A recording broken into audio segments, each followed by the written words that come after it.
Hallelujah. Thank you Jesus name. Bless the Lord. প্রভু স্তুতি হোক, প্রভুর আশীর্বাদে, প্রভুর করুণাতে আসতে পেরেছি। আজকের দিনটা দেখার জন্য অসংখ্য ধন্যবাদ করি পিতা, পুত্র, পবিত্র আত্মা নামে। তো আমি প্রার্থনাতে যাব।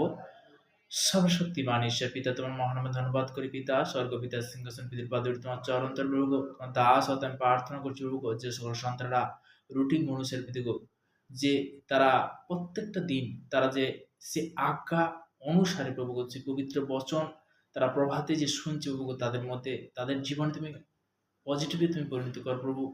নতুনকে পুরানো জন প্রত্যেকটা সন্তানকে প্রভু গো, প্রভু তোমার দাস আমি প্রার্থনা করছি পিতা গো, যে সকল সন্তানরা যারা বিশেষ করে দেশ বিদেশের মধ্যে গভর্নমেন্ট জবের মধ্যে কাজের মধ্যে রয়েছে, তাদের জন্য প্রার্থনা করে তাদের ব্রাশ করবো, তাদেরকে তুমি সুরক্ষিত রাখো প্রভু গো। প্রভু গো, সর্বদা সর্বশ্রেষ্ঠ জীব মনুষ্য জীবকে যেমন সৃষ্টি করেছে প্রভু গো, প্রভু গো আমরা পাপী প্রভু গো, প্রভু গো তোমার কাছে প্রভু গো বিনতি করে প্রার্থনা রাখছি পিতা গো।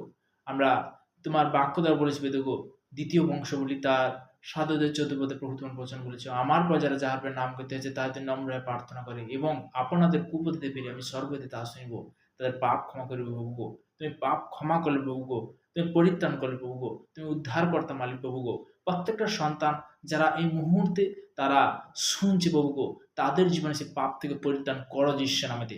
প্রভু গো, সর্বদাই প্রভু গো, যে সকল সন্তানরা পীড়িত ব্যক্তি, অসুস্থ ব্যক্তি, যারা বিশেষ করে হাসপাতালে বেডরুমে, অনেক গৃহের মধ্যে প্রভু গো, যে সকল সন্তানের পীড়িত ব্যক্তি যারা ভরাক্রান্তে দুঃখ কষ্টে অনাহার বেসাহারায় পড়ে আছে পিতা গো, তাদের জন্য প্রার্থনা করছি পিতা গো।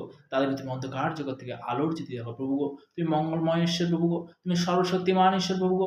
তোমার বাক্য বলেছি পিতা গো, গীত সংগীতা তার ১১২ অধ্যায় প্রভু তোমার বাক্য বলেছি পিতা গো, তোমরা সদবের প্রশংসা করো। ধন্য সেই জন যে সদবকে ভয় করে, যে তার আজ্ঞাতে অতিমাত্র প্রতি হয়, তাহার বংশ পৃথিবীতে বিক্রমশালী হইবে প্রভু গো। তোমার দাস হতে প্রার্থনা করছি পিতা গো, প্রত্যেকটা সন্তান প্রভু গো, তারা যে একজন ব্যক্তি শুনছি প্রভু গো, তার বংশ পরম্পরা তারা যেন তার থেকে প্রভু গো আশীর্বাদ প্রাপ্ত হয় পিতা গো। তারা যেন সঠিক পথে চলতে পারে পিতা গো, সঠিক রাস্তা যেন দেখতে পাবে পিতা গো। সেই তুমি সর্বদাই প্রভু গো আজকের তাদের মধ্যে যে বাক্য যাচ্ছে প্রভু গো, তাদের মধ্যে পিতা গো তুমি আশীর্বাদে পরিণত করো প্রভু। এই প্রার্থনা আমাদের রাজাদের রাজা শ্রী মহান যীশু খ্রিস্টের নাম থেকে গেলাম। Amen amen. সবাইকে জয় যীশু ঈশ্বরের গৌরব হোক। তো আমরা যে সর্বদাই প্রার্থনাতে আজকের বাক্যতে যাব, যে গীত সংগীতা তার ৯১ অধ্যায় ১ পদে ১ থেকে ২ পদ, যে ব্যক্তি পরাত্মপালে অন্তরালে থাকে সে সর্বশক্তিমানের ছায়াতে বসিত করে। আমি সদর বিষয়ে বলিব, তিনি আমার আশ্রয়, আমার দুর্গ, আমি ঈশ্বর, আমি তাহার উপরে নির্ভর করিব, আমি তাহাতেই নির্ভর করিব। এখানে প্রভু বলছে কাহার প্রতি নির্ভর করবে? আমরা প্রভুর বাক্য বচন দ্বারা কি বলতে কি ঈশ্বরের প্রতি নির্ভর করব, তাই না? তিনি কি ত্রাণকর্তা। হালেলুয়া।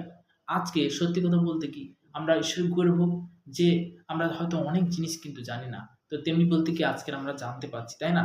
পিতার বাক্য বলছে যে বিশ্বাস করে সে কি অনন্ত জীবন পায়। তো তেমনি বলতে যোহন তার ১২ অধ্যায় ২৬ পদ, কেউ যদি আমার পরিচর্যা করে তবে সে আমার পশ্চাৎগামী হোক, তাহাতে আমি যেখানে থাকি আমার পরিচর্যক সেখানে থাকিবে। কেউ যদি আমার পরিচর্যা করে তবে পিতা তাহার সম্মান করিবে। কি বলছি? কেউ যদি আমার পরিচর্যা করে পিতা তাহার কি করবে? সম্মান করবে।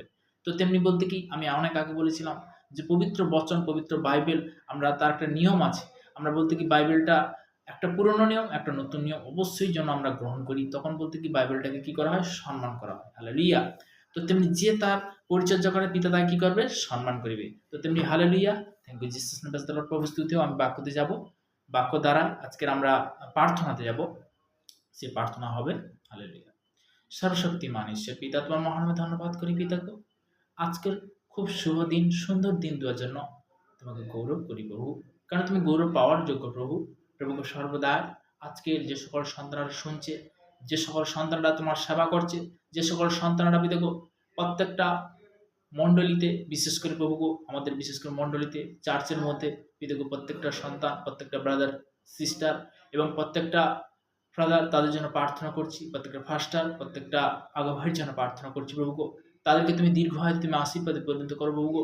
যে পজিটিভ শিক্ষা তারা যে ইউটিউবে ফেসবুকে দিচ্ছে পিতাগো, যারা অনলাইনের মধ্যে, যারা চার্চের মধ্যে, যারা পল্লীর মধ্যে, যারা মণ্ডলীর মধ্যে পিতাগো তারা যে সুসমাচার করছে প্রভুগো, তাদেরকে তুমি দীর্ঘায়ু তুমি আশীর্বাদে পরিণত করো প্রভুগো। তাদেরকে তুমি সুরক্ষিত রাখো প্রভুগো, কেননা তারা যে তোমাকে সম্মান করছে প্রভুগো, তাদেরকে প্রভুগো তুমি সম্মান তুমি রাখবে যিশু নামে আমার বিশ্বাস প্রভুগো।